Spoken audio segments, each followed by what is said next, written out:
Hello and welcome back. Eddie Radosevich, George Stoya, Josh McCuistion down in the SoonerScoop.com studios down in Houston, America.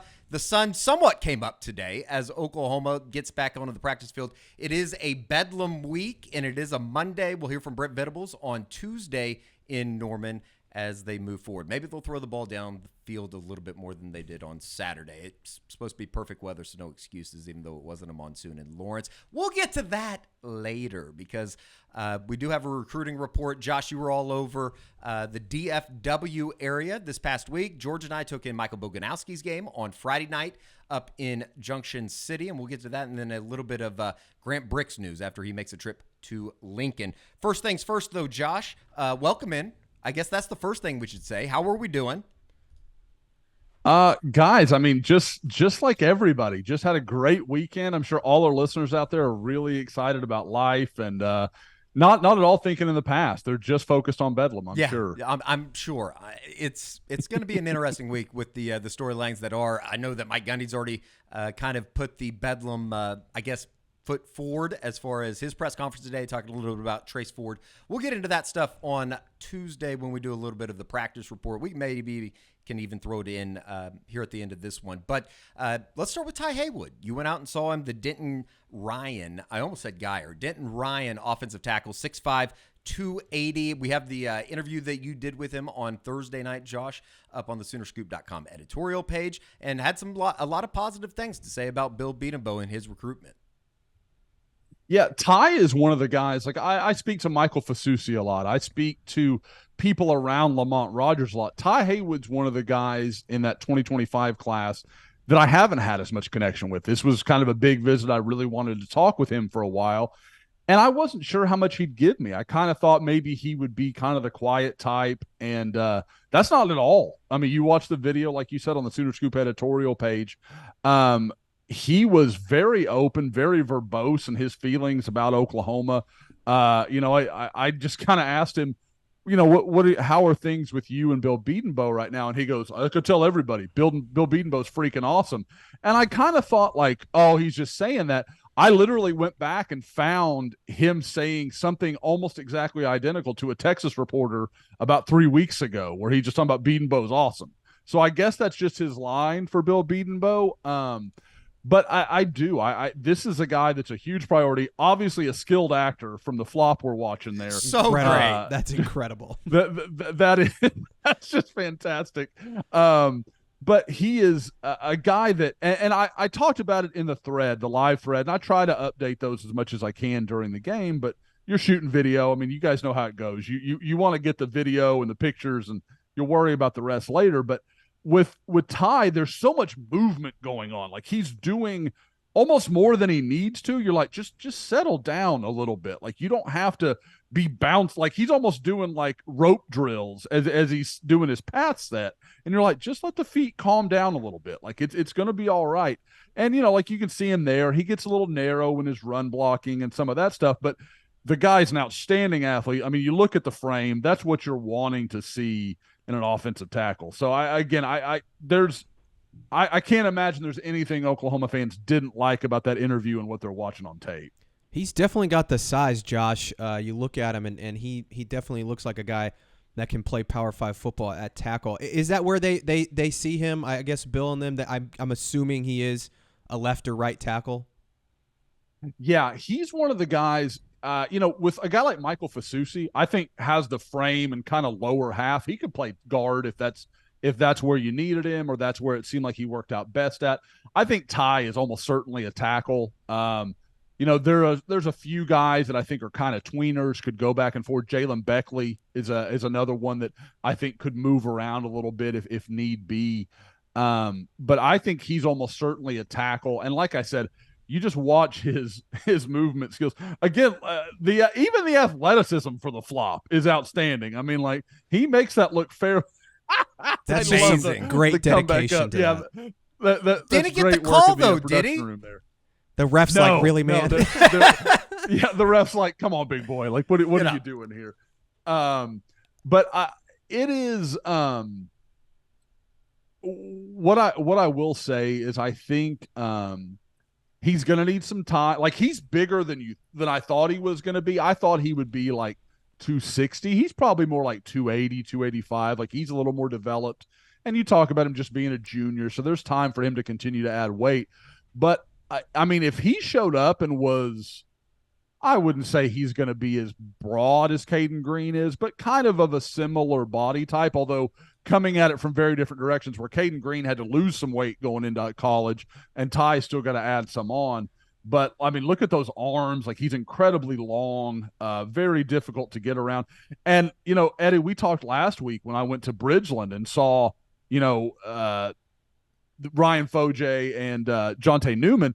Well, he's got a teammate who has also got some major Power 5 offers in the 2025 class, a kid named Marcus Garcia, 58. You can see in some of the background of these tapes are these clips, but and he's a relative of like Marvin Mims, and like, so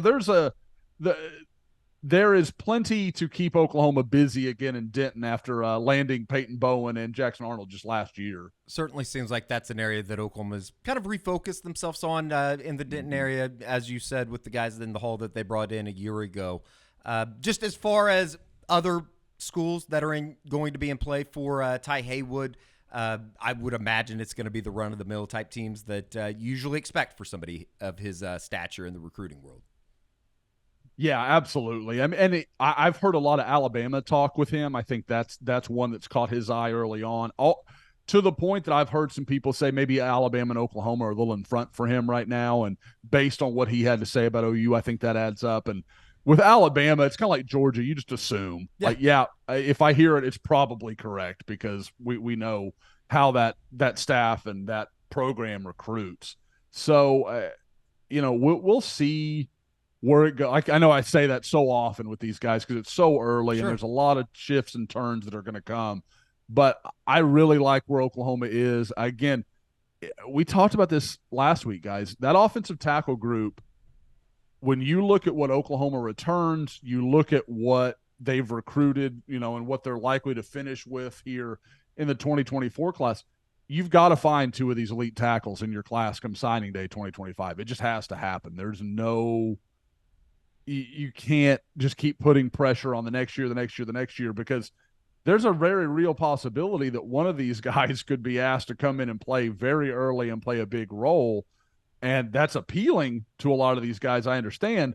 But at the same time, if you're going to be asking that question, you better be signing elite guys that are ready to do it. And that's the Fasusis, the Haywoods, I think Lamont Rogers is ranked very highly, but he's very, very raw. He's still going to need some time. So I think you've got. I feel like you've got to get one of Fasusi or Haywood. I think that is a massive priority for Oklahoma, not only in their talent and Oklahoma's needs, but where they are, guys. Louisville and Denton. I mean, that's as quick a drive to Norman as anywhere in the state of Texas. I mean, other than like TCU, that's really the only school that could make a claim from a Power 5 level to be anywhere near as close to their home as Oklahoma is. And particularly within, a class in that 2025 group that you have, documented before, as deep as that offensive line class is in 2025, as opposed to maybe something like this year in 2024. You've talked about that on previous recruiting reports. From the DFW area, you went down to I guess this is kind of in your backyard. Is that technically what it would be in Sugar Land? Fort Bend Christian Academy, Max Granville. When I turned on the video that you sent me that you'll see here in a second, first question, this was a varsity team that he was playing, correct? And I mean no disrespect. I just like the drastic size difference was the first thing that popped off. It is stunning, and that's why I was really glad that I got the video of Bennett Warren and him going against each other. Bennett Warren, his teammate, the Tennessee commitment that Oklahoma recruited at one point. But I was like, we need someone here who looks like a legitimate high school player. Forget, major college prospect. But yeah, I can tell you this. So I had to make some scheduling changes, and this was the only time I was going to be able to get by and see Max. Until the playoffs, and with the playoffs, you just never know. But I knew what a priority he is for Miguel Chavis and company, so it's like, I'm going to go see him Thursday. Here's the clips I'm talking about with Bennett Warren, the big guy going to Tennessee.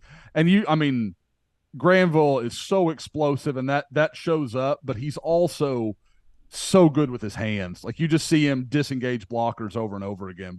But we'll get to all that. But to your question, Eddie, the easiest way I can put this, and I know I've taken a long way to get here. When the other team comes out, I see a coach from Fort Bryn Christian, and he's about 10 feet off to my left, and he goes, "Here comes their 4 linemen." And I kid you not, we all know how warm-ups work. The skill guys are out with the quarterbacks, and they're catching passes and doing all their stuff. The linemen are almost always the last to come out. 4 linemen come out for John Paul, the 23rd. Now, they had another guy that basically was a linebacker that they line up and play tackle. But they have 4 dedicated linemen, and I'm talking they play both ways. So there's a reason there was a running clock in the second half of this one. It looks like Bishop Kelly out there. That's not good. That is a small group. I don't think Coach DePonte is going to like that comparison at all, George.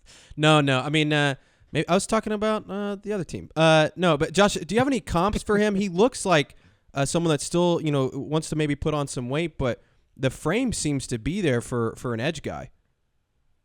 Yeah, and he is very much a kind of a unique role. Like there's not a clear one.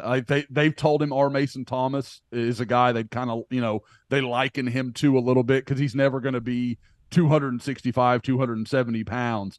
But what I thought was really interesting is the name that they mentioned that you could tell really perked his ear up was Vic Beasley. He mentioned that was a comparison, and he was like, they coached him at Clemson, and they see some similarities.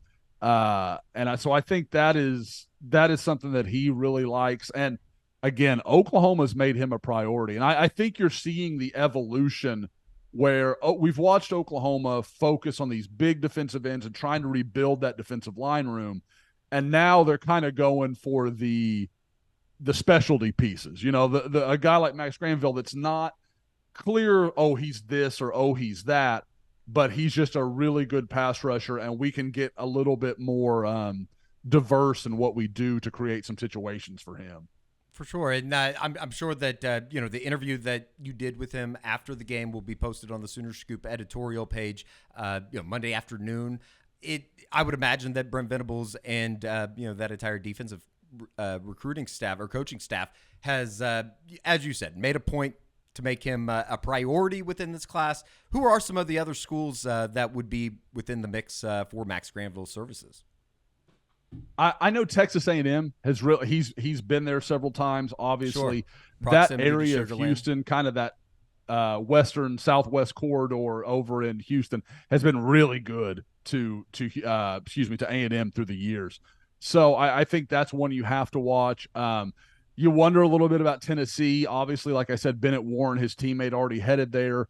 You wonder if they can make a run. They've got some really good recruiters on that defensive staff, some longtime SEC guys. So I think that those are a couple I would watch for. Obviously, Texas is always going to have a role. But he's an interesting guy because he, like I said, he's a guy that doesn't fit every scheme. Like, not everybody is going to be able to make that allowance and say, okay, we don't really care. We want him to, we want him on our defense and we'll let the rest sort itself out. And that's not to say Max isn't a really good player. He's just kind of a tweener for some schemes. And with Oklahoma, he kind of is too, but you can tell Oklahoma just likes him enough that says, we don't care. We're going to sort this out. And again, you watch his burst off the edge, and I know, we're watching him play, kids that have no business on the field with him. But even so, you just watch his first step and some of the things he can do athletically. And it's not a surprise why Miguel Chavis is making the trip down there on OU's off week a couple weeks ago. No doubt about it. Moving along, George and I went to check in on the recent Oklahoma commit, Michael Boganowski, on Friday night in Junction City. And, Josh, it's something that we've talked about before, just in terms of going to see a guy and he sticks out and he does a little bit of everything. And that is Michael Boganowski to a T. When they needed, 4 or 5 yards offensively, they throw him in the Wildcat. He made a bunch of plays on the defensive side of the football, returned to punt. He does everything for Junction City High School en route to a victory to begin their playoff run in the state of Kansas. It was, George, you talked to him afterwards. Kind of interesting to hear him talk about his relationship with Brent Venables and Brandon Hall and that defensive staff. And, when you start talking about safety or linebacker, it's interesting. Like, I think he could probably do a little bit of both, but it's like what you have talked about, Josh. That cheetah position seems like that would be built for somebody like a Michael Boganowski. That's how I see it when I watch him. And for those who haven't watched the video, if you would, in the comments, please rank what you found more impressive: Michael Boganowski's play or George Stoya's comfort in the cold weather. He looked really warm and enjoying himself there. But no, with Michael Boganowski, the thing that always amazes me when I watch him, whether it's highlights or these field level shots that Eddie got, it's how much violence he can create in very short space. Like, you watch him right there throwing down that back. That's not something you see every guy capable of doing, to not only slow the guy down, but to have that kind of control. But then also, like, when you'll see him deliver a hit, and there was one I know Eddie got on the sideline where, I mean, he just takes the guy off his feet, and he did it in a fairly short space. And you're like, where is that power coming from? Like, you usually see guys with a lot of buildup, and he doesn't need it. Like, he's just got that explosion through his hips where he can just drive through and just, a term I know a lot of guys like, it just kind of cap off a guy at the end of a run. Josh, it was interesting watching him on defense, because I think it was partway through the game, I was like, is he playing linebacker or safety? They just put him in the middle of the field and say, go get the ball. Like, he's not playing either position really. And I think that's kind of where Oklahoma sees him. Again, I think that cheetah spot, he mentioned that to me after the game. That's something that he's talked about. I think he still probably needs to put on, 15, 20 pounds. But the athleticism, the instincts, he's just a really good football player. And like Eddie said, they have him do everything. And I think that's what Oklahoma likes. And that's not to say he's going to line up at Wildcat for Oklahoma, but I think they like just how he's just a really good football player, man. I don't know. They have an offensive coordinator that likes giving the ball to people that shouldn't have it. You're right. We'll get to that in a second. But look at this clip here where he reads it. He cuts back and is able to track down the runner. And the team they played to had some nice athletes. Yeah. It wasn't the the greatest wishbone, but they did have some nice athletes. It wasn't the greatest football out there, but they did have some athletes. But he was super impressive, man. I just walked away thinking they're getting a really just good football player in Michael Boganowski. Yeah, if you're thinking about the number one player in the state of Kansas, I mean, it was very obvious that he makes that machine go. Like, he is very, very important to everything that Junction City High School does. And I think that he's one of those guys too that you like seeing the little things. Like, it seemed like he was in tune. He's obviously a captain on that team. Leader. Yeah, like everybody looks to him to make a play when they need something. And again, if you need to check out the highlights from that game or George's interview talking about his commitment and everything that had come with that, as what were we, like 15 minutes from Manhattan, Kansas? Yeah, it's a big get for Oklahoma, and moving forward, it's going to be kind of interesting to see what he does, and he's going to be to campus just here in a couple months as a early enrollee. It was freezing cold, by the way. It was freezing. It was terrible. He looked so cold. It was a precursor for kind of what was to come on Saturday. We'll get to that here in a second. Real quick, I think this is our weekly Grant Bricks installment as far as what is happening with the Iowa offensive tackle, Josh. And he makes a unexpected visit to Lincoln, Nebraska over the weekend. How much concern is there on the Oklahoma side of things? I think there's room for plenty, to be perfectly honest, because I think a lot of people expected Grant Bricks was just about done with all of his visits. This was not something that I think people thought was going to happen. And we talked about it on the pod this week, or last week, that I kind of thought that the parking the truck in front of the school, I thought that might backfire. It doesn't seem to have. Now again, we don't know if that visit was set up before or after or what the deal was. But if it was set up before, I would think that Grant Bricks is planning to take another trip or two. I would say that might be in the cards. And I know there's been some talk of maybe him coming for the West Virginia game in a couple of weeks. Now, I'm not reporting that. I'm not saying that I know it's going to happen. I think it's a possibility. And if that's the case, then okay. Like I still think everything can be fine, but it's hard to imagine a world that he picks Oklahoma after Nebraska, who seems to be getting up off the mat. I mean, we have to give Matt Rule and that staff some credit. They're really doing a nice job just finding ways to win football games right now. And looks like they're probably going to make a bowl. I mean, you just run the list. It's Matt Rule. That's incredible in and of itself, right? I mean, that they're one win away from becoming bowl eligible, considering how downtrodden the Nebraska program has been over the last however many years. Their first bowl since 2016, this would be. Like, Nebraska hasn't been to a bowl in that's just unfathomable to think about. But anyway, so again, when I put in the prediction, I think it was 3 weeks ago now, for Oklahoma and Grant Brix, that wasn't done willy-nilly. I had a reason to believe that was the case, and I haven't heard anything to say, oh, that's off the table at this point. So we'll see. Now, at the same time, I've talked to some folks at our Nebraska site that I know well and have known a long time, and they have reason for confidence. So it's one of those things where with Grant Brix, you have to connect a lot of dots, because he's not going to fill in the space for you. He's not going to give you any idea. You just kind of have to take all these different little pieces. It's very much Charlie Day and It's Always Sunny. Like, you just got stuff up on the wall and you're like, and I connect that, and this guy doesn't work here anymore.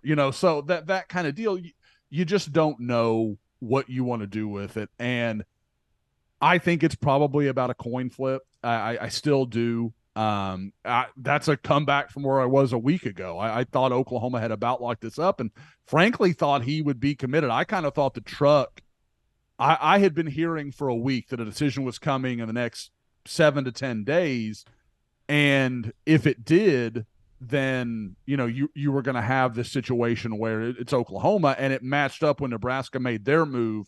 Okay, this is kind of a last-ditch effort. They're trying to do anything they can to slow him down. And then he shows up at Lincoln, and you're like, well, okay, I think it's just game on. And this may just run to signing day. This may be a Peyton Bowen deal where we all think something's about to happen, and then finally when Grant has to make a choice, he makes a choice. Any chance of a concern, or I guess maybe close to hitting the panic button with this offensive line class, just considering if they end up losing out on Brix, and then obviously it sounds like maybe Eddie Pierre-Louis, I don't know what's going on there. I mean, I don't know. It just seems like a couple of weeks ago we were talking about, man, they're going to really finish strong with this offensive line class. Now all of a sudden it looks like they might lose out on two big guys. Jordan Seaton in that group as well, the IMG teammate of Jaden Jackson and David Stone. Who I'm actually going to go down and see this week. So, we'll have a little bit more insight on that situation. But,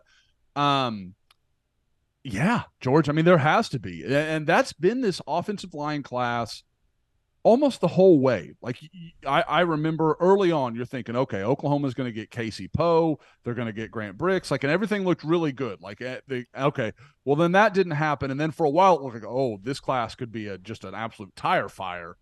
And then, okay, well, things have kind of re-solidified with Grant Brix. They're making a move with Eddie Pierre-Louis, and you kind of thought, okay, they're finding their feet. They ended up landing Eugene Brooks, and that obviously a big win over Texas there. So you kind of thought, okay, they're finding their way through this. At this point, I mean, there's a very real world where Oklahoma doesn't sign any of the final 3 targets that a couple weeks ago we were saying OU's going to get 2 of the 3. And they get to hope for Jordan Seaton. That'll be, kind of a cherry on top if they can close it out.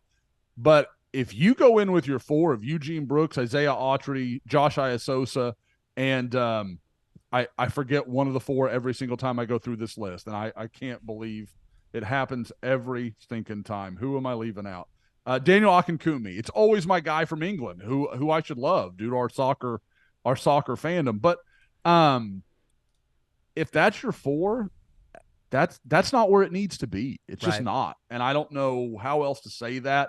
And I do think you have to make some allowance for, like we've talked about. This is not a great offensive line clash nationally. Like, you look around, but Oklahoma, when that happens, you've got to get a win like Grant Brix. You got to get a win like Casey Poe. You got to find some way to close those guys.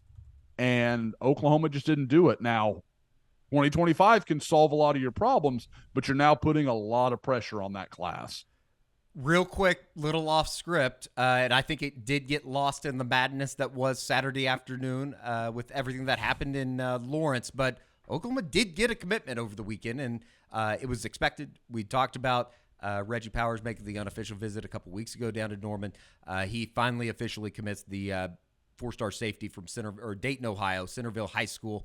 I believe is one of the Ohio powerhouses in the world of high school football. Is Centerville one of those? But he did commit to Oklahoma on Saturday. Yeah, talk about the all-time but commitment. Yeah. I mean, like it just like poor timing kid, wasn't like, great, having man. his moment. I want to say he committed right after the Farouk fumble too. Like it was like minutes after the Farouk fumble. I feel bad for him. He had to decommit because of Michigan State. Mel Tucker's jerking off on the phone with people, and then he gets overshadowed by Oklahoma's loss on Saturday. Yeah. I mean, and he scheduled it for 3. You know, he's thinking like, okay, 2:30 OU beats Kansas, and everybody's excited, and I commit, and good times just keep rolling. Instead, there's a weather delay, and right in the middle of a horrific second half performance, OU he commits. You know, now credit to him because I think I might have pulled the hezzy, like, I'm just gonna let this slide. Maybe we'll do this Monday. But no, again, huge. It's a big get for Oklahoma, and I don't want fans to lose sight of it because they feel negative at the moment.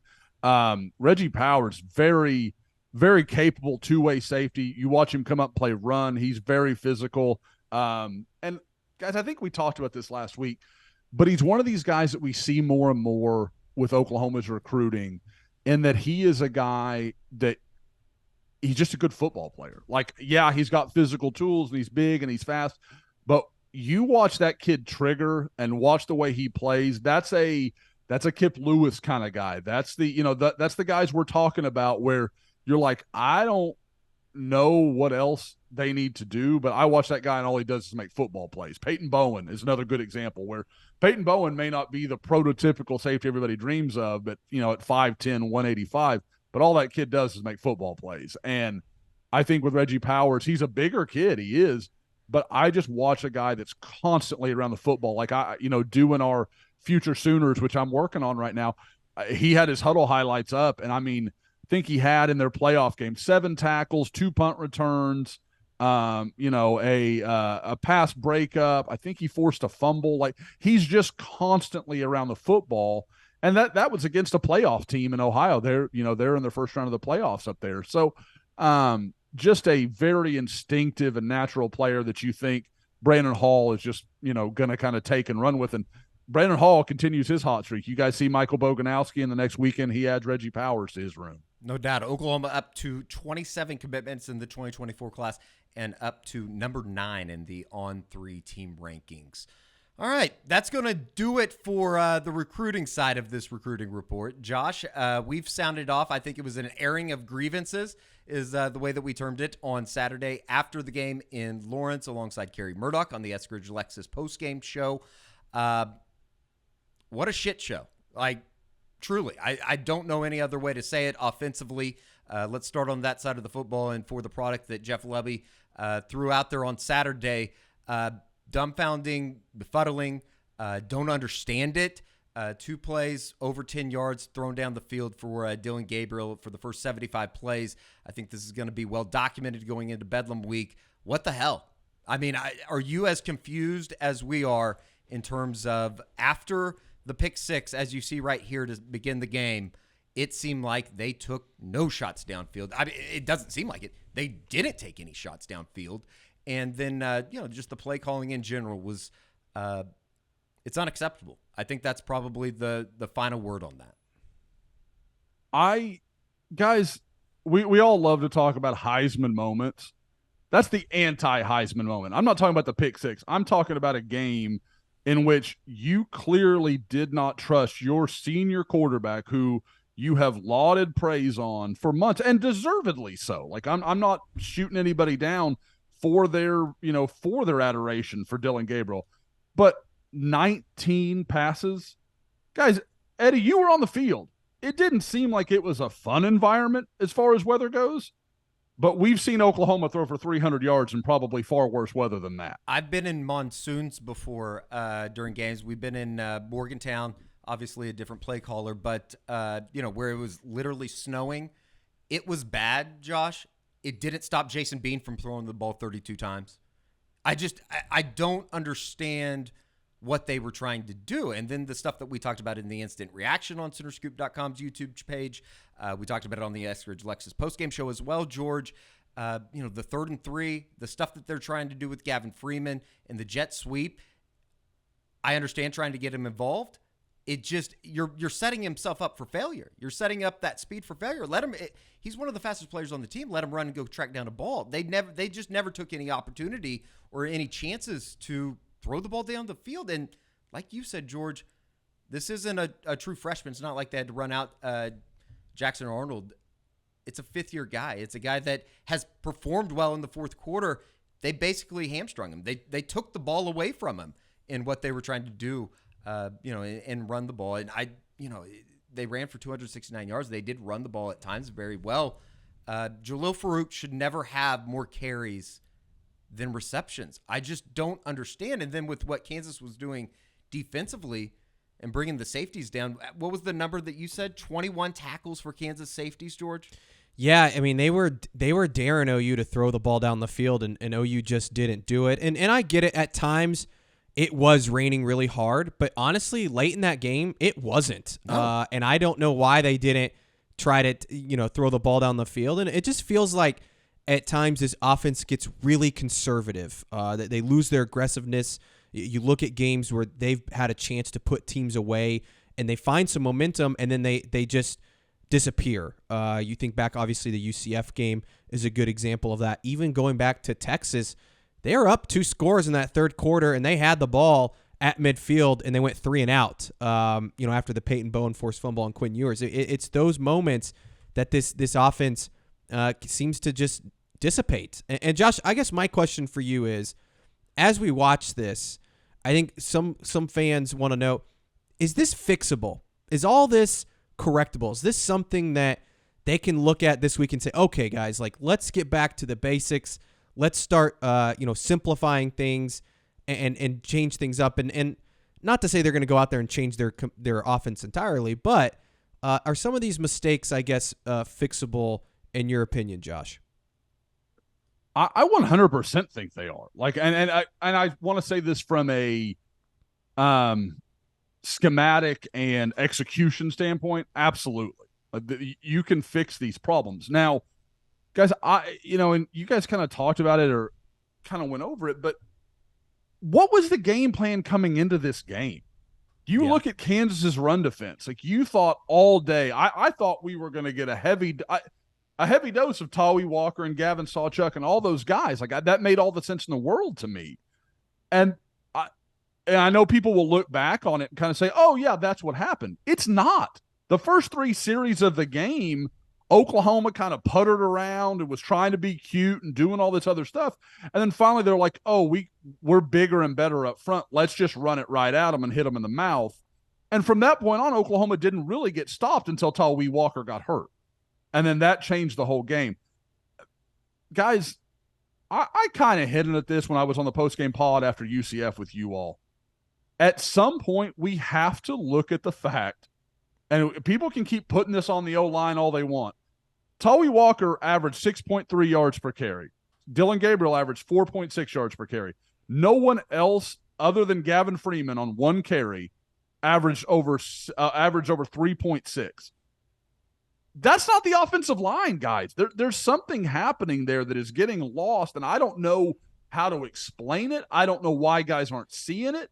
I know there were several situations, and I with the Monday Morning Idiot, I didn't get to watch everything the way I wanted to, so I'm going to have to go back and see a few different things as the game goes on. But there were some running lanes here at times that Oklahoma did not take advantage of, and I can't put my finger on it. The only constant is Tawi Walker is very good at reading blocks, having patience when he needs it, being aggressive when he doesn't, and just making plays. All these other guys, like, I don't know why they can't see it. I don't know if there's like they need to, like George is talking about, do you change something with your scheme? Do you simplify things?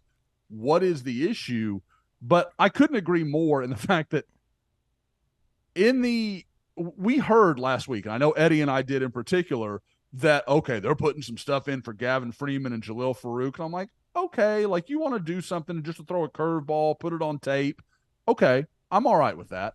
But to the point where you can't get your other backs to execute, okay, then we need to rethink what we're doing with our run game. Like it's more important to me that we get Javonte Barnes and Gavin Sawchuk going for Oklahoma than it is if I'm the coaching staff and saying, let's find something to get Gavin Freeman and Jalil Farouk in the run game. No, find your running backs an opportunity to make plays and think about whatever you're doing. Make it work for them. That guys, that's what we talked about for years.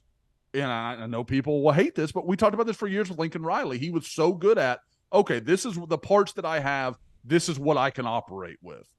I feel like there's just, this is the scheme. This is what we're going to do. It doesn't really matter if it fits our players. What magically happened with Javonte Barnes, too, that you don't play for 6 weeks, and then all of a sudden in week 8, you show up and you're getting carries in the most important series of the game when you're supposed to be putting it away. As bad as you played, you had the ball with 2:30 left.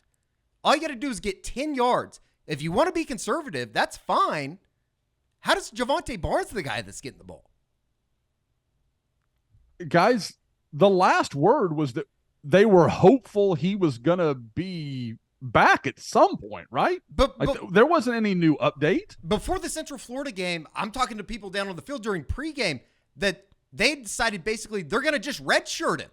And now he's getting carries against Kansas. And I understand, like, we got banged up, but I thought they would go to Sawchuk in that moment. Well, or just at least have some balls and go try to win the football game instead of just getting 10 yards and calling it a day. We can go over it a million times, but I still don't understand how you don't throw maybe something over an easy throw to Drake Stoops, who seems to just always get positive yards. Crazy. And he's such a smart player. He's not going to go out of bounds. He's not going to drop the ball. Like something simple to just get, because if you get positive yards on first down there, all of a sudden Kansas is in a really difficult spot. So it was head scratching, man, that last possession. It's wild. And, I know that Gabe Eichert and Teddy Lehman pointed this out. When you look at the scheme that Oklahoma's running out there after the Ethan Downs interception, I think Kansas knew that you were trying to run the football and you're just bringing another guy down into the box. It's bewildering. Like, I truly can't explain it or even have the questions that I know that you asked, George, after the game. It's just, I have no idea what they were doing. They lost their minds. Guys, like I said, I had to get out quickly after the game. So there were some things I didn't get to go back and watch them in real time. Were Jaden Gibson and Gavin Freeman the two receivers for that entire final series? Yep. Make that make sense. Like I think Jaden Gibson's a very talented player, and we've all talked about it. I'd love to see him out there for more snaps. I think Gavin Freeman has a role, and I think it's really unfair that Gavin Freeman's kind of catching strays for things that aren't his fault. He's not calling those plays. He's not calling those jet sweeps. Spots. Right. Yeah, like that's not on Gavin Freeman. But and again, if I'm going to run the ball, I want Drake Stoops, who is so clearly my best blocking wide receiver, out on the field. Like I don't understand. There was so, and it's kind of with the Javonte Barnes thing. Like, what is the plan? Like, what is the idea with rotations and playing time? Like, defensively, I get it. It makes sense. I can see it. It all seems to have a clear idea and a clear plan. And I thought it paid off for Oklahoma when Danny Stutzman went down, and the defense wasn't the same, but it didn't look lost. It wasn't totally bereft. Offensively, once Tawee Walker went out, it was just like, oh, we don't have a clue what to do. And Tawee Walker didn't even start the game. Like, he was not the plan. I don't understand. I don't understand. I've reached a point where I've seen enough Javonte Barnes and Gavin Sawchuk that I'm like, why not at least see what Caleb Hicks and Dalen Smothers could do? Because all we heard, Caleb Hicks would have had to travel. Yes, I know, but that's what I'm saying. I can't believe he's not even traveling. Right. I mean, and especially considering what we heard from fall camp about those two guys, that they were performing extremely well. Like I'm so confused why those guys don't even see the field. I don't know what has happened to Gavin Sawchuk, and even at Javonte Barnes. You can say that the surgery and he's not right. Okay, I get that. The Gavin Sawchuk stuff, we're now, Week 9. 5, 6 quarters into this, since he's really, truly started playing in earnest. It just, he's not being hampered by the hamstring injury anymore. I don't know. It doesn't make any sense. Defensively, Josh, they played well enough. One of the big things going into today as we begin Bedlam Week is going to be the status of Danny Stutzman. Had him on the radio program this morning because of, or not because of, he does an NIL deal with us, so he comes on every Monday. And, George, I know that you probably listened into it. Didn't really say either way, just said he's going to do rehab throughout the week. It was an ankle injury, and I think everybody knows how those things go. I would be surprised if he doesn't try to play on Saturday, but to say that he's going to be the Danny Stutzman that was on the Butkus Award, short list. Here it is down in the end zone in the second quarter. He tried to come back out and play on it. Took him one play to basically decide this isn't for me today. I can't move on the ankle, and who knows what's going to happen. I mean, I think that there is some very, very serious concern there with Danny Stutzman's status going into the game on Saturday against Oklahoma State, which is now a massive game in terms of the rest of the season. It is unbelievable that in 1 week's time, Oklahoma is on the precipice of not controlling its fate in the Big 12 anymore. Like that is so real and possible with this trip to Stillwater. Now, I said it last week. I'm not going to back away from it. I don't think Oklahoma State's particularly good. I just don't. I think they got Kansas State before Kansas State figured out what they wanted to be. Kansas State played their worst game of the year against Oklahoma State, and Oklahoma State shocked them in Stillwater. Now, same time, we could say the same about Oklahoma. We don't know where Oklahoma is. We're talking about all these problems. May not have Danny Stutzman.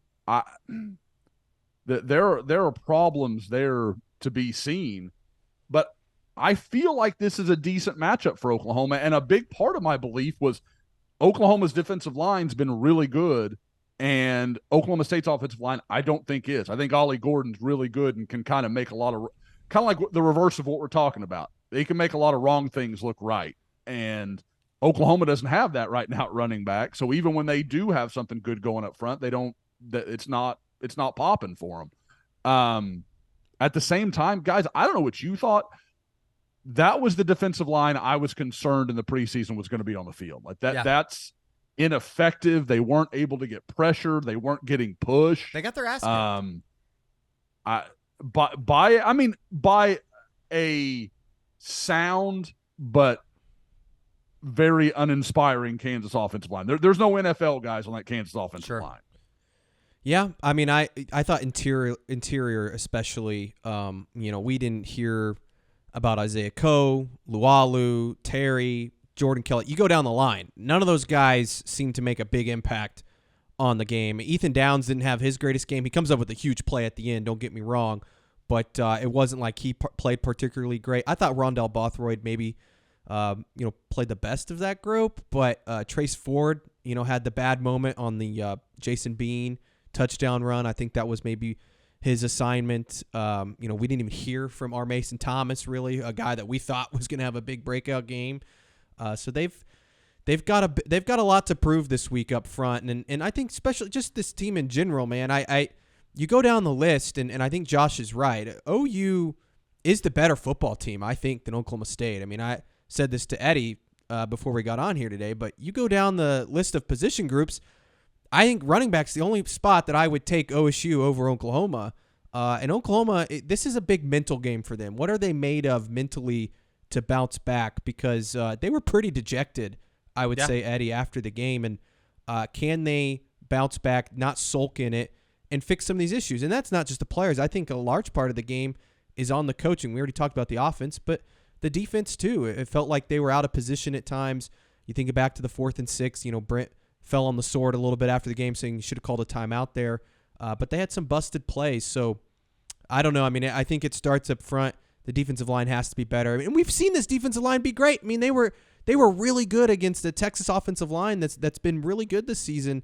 And then they all of a sudden go to Lawrence and just totally disappear. So I don't know. We could go in a lot of different ways. It's just Sure. it's a huge week for them to try and bounce back. It's just wild to me too that as you see the Billy Bowman interception, they forced 2 turnovers in the fourth quarter on the plus side of the field, and they do go score after the Bowman pick to regain the lead in the fourth quarter. But that final series after the Ethan Downs thing with 2:30 left, it's incredible. It's incredible how poorly they played to a certain extent and still had great opportunity to win the football game. I mean, you get off the field on the 4th and 6, you get a first down.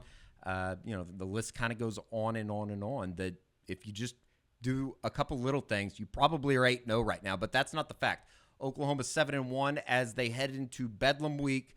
And, it's also kind of crazy to me. And I think it probably pours salt in the wound a little bit more that if you would have asked everybody around here, including probably all 3 of us, I don't want to speak for you guys, but if you would have said that OU is going to be 7-1 going into Bedlam, this would have been a pretty damn good year. But you look back at what happened on Saturday, and it's anything but. It feels like the sky's falling in.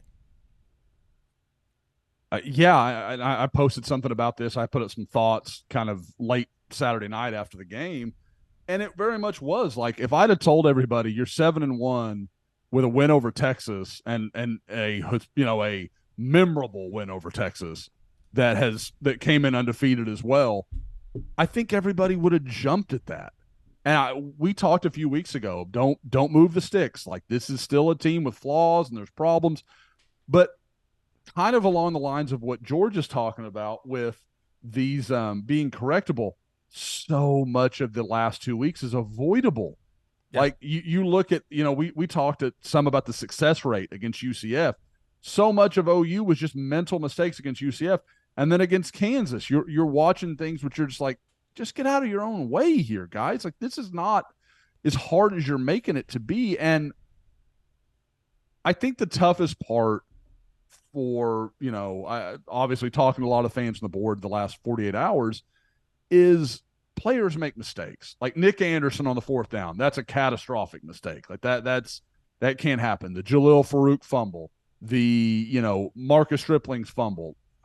I can't even put that on Marcus Strip. Like, there's so many things where you're like, are the players in so many of these cases being put in the best situation to succeed? Yeah. And that's the concerning part to me. Like, players are going to make mistakes. This is college football. These kids, like, that's the way it goes. Like, that's almost part of the appeal of college football is, and sometimes it's like, who's going to screw up less? Like, who's going to make fewer mistakes? Because the mistakes are inevitable. That's one of the things I love about college football.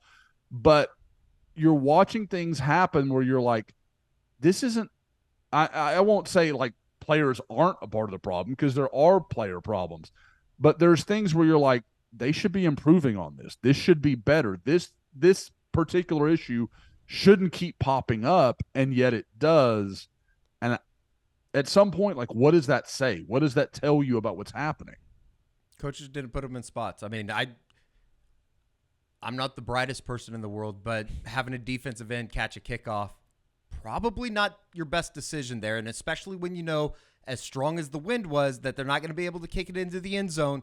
That could have been a possibility that maybe you saw within the game. But it was bad. I mean, I think from the top down, it was bad in terms of in terms of coaching. So we'll see. We'll see how Oklahoma responds. 7-1 now as they head up to Stillwater, and it's going to be a massive game, as you said, Josh, with basically a elimination game if you want to get to Arlington between Oklahoma and Oklahoma State coming up on Saturday. So we will be back for the unofficial 40, Josh, when you rejoin us. George and I will be back on Tuesday for a Tuesday practice report, talking about everything that Brent Venables has to say. Mike Gundy was on the podium today in Stillwater, today being Monday, talking about the Bedlam game coming up. Had some comments about Trace Ford, said he hasn't really shown up on tape. I'm paraphrasing, but, it's just Mike Gundy getting the Bedlam week started as we go into what is going to be the final Bedlam in the regular season for the foreseeable future. So